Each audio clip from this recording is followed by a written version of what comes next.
প্রান্তিক বাংলা, সত্য প্রকাশে বদ্ধপরিকর।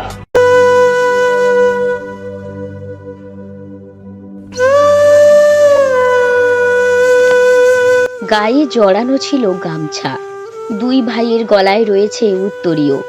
মা জল ভরা চোখে দুই ছেলেকে নিয়ে মঞ্চের দিকে এগিয়ে যাচ্ছিলেন। সামনে বসেছিলেন আধিকারিকেরা।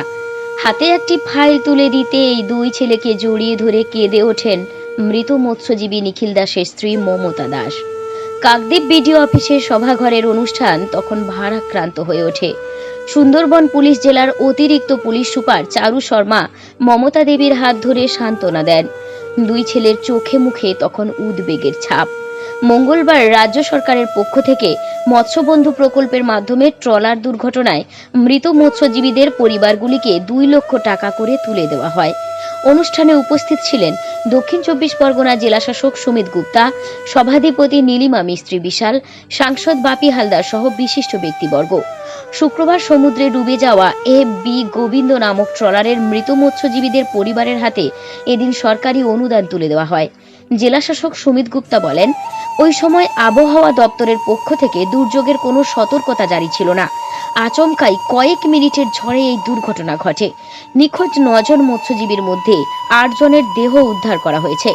সেই মৃত মৎস্যজীবীদের পরিবারের হাতে রাজ্য সরকারের পক্ষ থেকে আর্থিক অনুদান তুলে দেওয়া হলো। আগামী দিনে এই পরিবারগুলি যাতে সব রকমের সামাজিক সুযোগ সুবিধা পেতে পারে সেদিকেও প্রশাসন নজর রাখবে।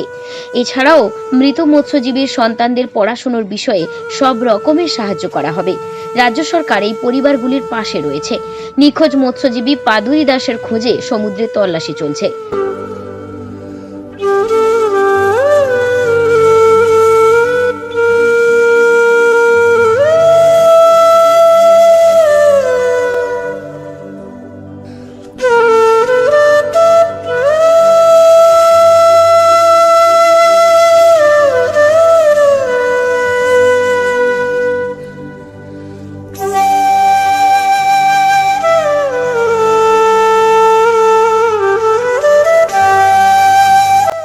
কাকদ্বীপ থেকে রবীন্দ্রনাথ মণ্ডলের রিপোর্ট, প্রান্তিক বাংলা।